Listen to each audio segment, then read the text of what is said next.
Hello everyone, welcome back DK nursing pharma की एक और अपडेट लेके आया जो है आपकी केएसएसआई सीआई से, जो कि Kalyan Singh super speciality cancer institute है जो लखनऊ में स्थित है, जो जीजी सिटी सुल्तानपुर मतलब गोल्ड सिटी सुल्तानपुर में स्थित है, जो लखनऊ में है, जिसमें 56 वैकेंसीज की अपडेट आई थी और उसकी ऑनलाइन एप्लीकेशन फॉर्म अभी भी चल रहे हैं, जो कि फरवरी में उसकी लास्ट डेट है। तो इसका अपडेट ये है कि इसका सिलेबस जारी हो चुका है। जो भी बच्चे हैं इसकी तैयारी करें और बहुत जल्दी आपको देखने को मिलेगा कि 2 से ढाई महीने के अंदर इसके एग्जाम होंगे और 3 से 4 महीने में इसकी वैकेंसीज और फुलफिल कर दी जाएगी। तो आप लोग के पास टाइम बहुत कम है, 2 से ढाई महीने है, तो आप लोग तैयारी करिए और लग जाइए।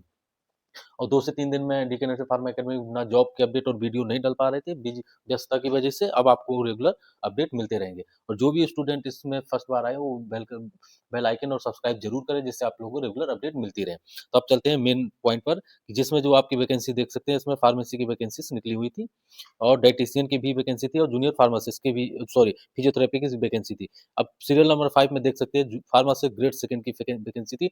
नंबर ऑफ पोस्ट कितनी थी? 15 थी। कैटेगरी वाइज भी दी थी और जनरल को और ओबीसी को।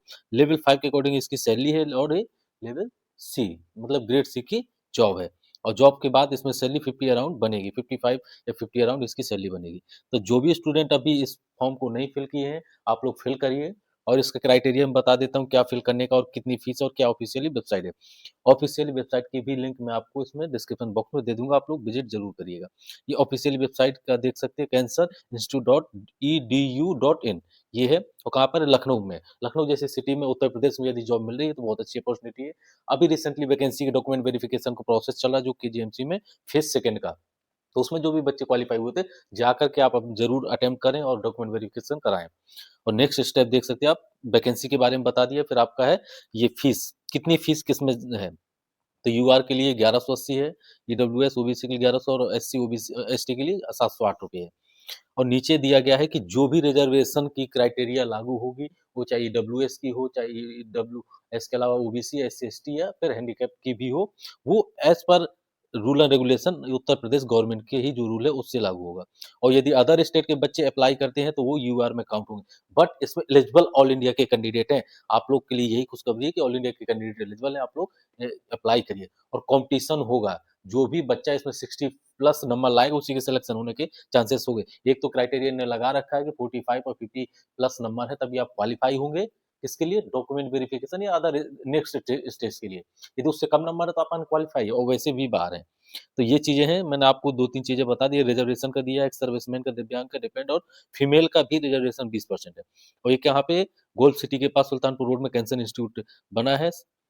और नो, यदि कोई रेगुलर पोस्ट में है तब अप्लाई करता है तो उसको एनओसी चाहिए होगी। अब एजुकेशन और क्वालिफिकेशन के बारे में भी बता देते हैं। रिसेप्शनिस्ट का है, मेडिकल सर्विस और सोशल सर्विस का है, स्टोर कीपर का, डाइटिशियन का है। और नेक्स्ट जो है आपका वो फार्मेसी का है। तो इसमें बोथ आर एलिजिबल कि डिप्लोमा इन फार्मेसी भी एलिजिबल और बैचलर ऑफ फार्मेसी भी। ये मान के मत चलिए कि आपको डिजायरेबल में डिग्री दी है तो आप इसमें एलिजिबल या पोस्ट नहीं मिल सकती, ऐसा नहीं है। पीजीआई का भी एग्जाम ऐसे ही सेम था, ऐसे केजीएमसी का था। तो जो भी बच्चे आप अप्लाई करिए, बैचलर वाले भी अप्लाई करिए, सस्पेंस में मत रहिए, आप एलिजिबल हैं। प्रेफरेंस लिखा है एसेंशियल में भले ही डिप्लोमा, बट पीजीआई और केजीएमसी में ऐसा है कि दोनों को एलिजिबल किया गया और दोनों ने एग्जाम दिया और भर्ती करके जॉब भी कर रहे हैं। तो आप लोग एसेंशियल मत देखिए, दो बोथ आर एलिजिबल, तो आप लोग जरूर अप्लाई करिए और तैयारी में लग जाइए। जूनियर फिजियोथेरेपी की वैकेंसी इसमें मांगा हुआ मास्टर डिग्री। अब इसके सिलेबस की बात करते हैं, कैसे अप्लाई करना है, ये सब डिटेल है, वो आप लोग फॉर्म में अप्लाई करिए। जिस कोई इशू होता है तो आप लोग कमेंट बॉक्स में ज़रूर पूछें। और डीके नर्सिंग फार्मा अकेडमी से जुड़ें और सब्सक्राइब करें। जो भी स्टूडेंट फर्स्ट टाइम आए वो सब्सक्राइब जरूर करें और जो विजिट करें वो अपना इसको शेयर जरूर करें वीडियो को, जिससे सपोर्ट मिले और वीडियो अपडेट आपको मिलती रहे। और आप लोग ऐसे ही ज्वाइन करके सपोर्ट बनाए रखिए। अब स्क्रीनिंग टेस्ट कुछ उनमें जो इसमें है सीबीटी में, स्क्रीनिंग का भी रिजल्ट जारी किया जाएगा। देख सकते हैं कि आप जो इसका सिलेबस का पैटर्न क्या रहेगा, ये देख सकते हैं। 60 नंबर का आपका क्या सब्जेक्ट, इट मीन्स की 2 मेन सब्जेक्ट का जो फार्मेसी वो 60 नंबर का आएगा, जिसमें से आपको फोकस करना है मेजरली कोलॉजी और सुटेक्स में। उसके अलावा आप जूरिस में भी करें कर सकते हैं और टेस्ट जो नॉर्मल टेस्ट है उनमें भी, और ह्यूमन एनाटॉमी के कुछ बेसिक क्वेश्चंस पूछे जाते हैं। और 10 नंबर का आपका जनरल इंग्लिश है, 10 नंबर का जीके है और 10 नंबर का रीजनिंग और आपका मैथमेटिकल। ये आप फोकस करिए कि आपको अदर में भी फोकस करना है। यदि 60 प्लस मार्क्स लेके आना है तो आप फार्मेसी से ही काम नहीं चल पाएगा। फार्मेसी मैक्सिमम बच्चे जो अराउंड होते हैं 40 से 50 क्वेश्चन, फिर भी तो आपके 10 से 15 नंबर लाने हैं। तो आपको 30 में कम से 50% नंबर लाने ही लाने। जैसे आपकी यदि 50 नंबर भी 60 में ले आते हैं तो 15 नंबर, 10 नंबर, 15 नंबर तो आपको 40 में लाने ही लाने हैं। तो ये मान के चलिए 60 से नीचे कट ऑफ नहीं जाएगी। वैसे भी आप देख सकते हैं क्राइटेरिया कि क्या कट ऑफ का क्राइटेरिया। जनरल ओबीसी के लिए, ईडब्ल्यूएस के लिए 50%, इट मीन्स कि 100 में 50 मार्क्स तो आपको लाना ही है। ये इट मीन्स क्वालीफाई के लिए। 45 एससी एसटी के लिए तो आप ये मान के चलिए कि आपको मेहनत करनी ही करनी है। तुक्के से जॉब नहीं मिलने वाली, अब कॉम्पिटिशन बढ़ चुका है। 60 प्लस में ही जॉब लगेगी, वो 1/3 नेगेटिव मार्किंग का हो या 1/4 का हो। और वैसे भी मैं मेजरली यहाँ पर 1/3 नेगेटिव मार्किंग के ही एग्जाम हो रहे हैं। वो चाहे आप पीजीआई उठा लीजिए, केजीएमसी उठा लीजिए या फिर कल्याण सिंह। और एक और अभी गवर्नमेंट जॉब का एंड हुआ है जो कि आपकी राम मनोहर लोहिया, उसका भी एग्जाम की डेट बहुत जल्दी देखने को मिलेगी। इट मीन्स कि अभी पे पास आपके 2 वैकेंसी की अपॉर्चुनिटी है यूपी में। तो आप लोग तैयारी में लगे रहिए और बहुत जल्द आपको देखने को मिलेगी 500 से 1000 के बीच में यूपी ट्रिपल एससी से आपको गवर्नमेंट डिस्पेंसिंग फार्मासिस्ट या फिर कंपाउंडर फार्मासिस्ट या एलोपैथिक फार्मासिस्ट। बाद में आपको होम्योपैथिक की भी मिलेगी। एग्जाम होगा, फिर आपका एग्जाम के बेस में ही आपकी मेरिट बनेगी और शॉर्टलिस्ट किया जाएगा बच्चों को। अब बता देते हैं इसके सिलेबस के बारे में। जो आपका सिलेबस है उसके बारे में बता देते हैं जल्दी से जल्दी। तो आप लोग थोड़ा वेट करिए क्योंकि पीडीएफ जो है ना बहुत लॉन्ग पीडीएफ है। आप लोगों को जल्दी से इसके बारे में बता देते हैं सिलेबस के। और फार्मासिस्ट में जो मेजरली है वो सुटेक्स, और आप किसमें क्लोजी में फोकस करिए। क्लोजी के भी क्वेश्चन बहुत आ रहे हैं आजकल। और जो भी है आप फार्मास्यूटिक्स की 2 बुक प्रेफरेंस करिए। डिप्लोमा ही सिलेबस है, आप डिप्लोमा से ज़्यादा कुछ नहीं पढ़ने की ज़रूरत है। आप लोग डिप्लोमा में उठा करके देख लीजिए, फर्स्ट आप फार्मास्यूटिक्स को और सेकंड भी फार्मास्यूटिक्स गुप्ता करके बुक है, उससे आप पढ़ सकते हैं, बेसिक। और डेक्स और आपको डिस्पेंसिंग और फिजिकल फार्मास्यूटिक्स में भी थोड़ा-थोड़ा फोकस कर सकते हैं। जो मेजरली जो सब्जेक्ट है वो आपका डिप्लोमा का ही आएगा। तो इतने एग्ज़ाम हुए सब में डिप्लोमा ही आया है। ये है, ये आपका सिलेबस देख सकते हैं। फार्मेसी ग्रेड सेकंड का सिलेबस है। और ये क्या, ये पार्ट में क्या है आपका जनरल एप्टीट्यूड है। और बी पार्ट में 60 नंबर का आपका फार्मेसी से है। तो introduction different doses form, it means कि जो फार्मास्यूटिक्स है आपका डिफरेंट डोजेज फॉर्म से क्वेश्चन आते हैं।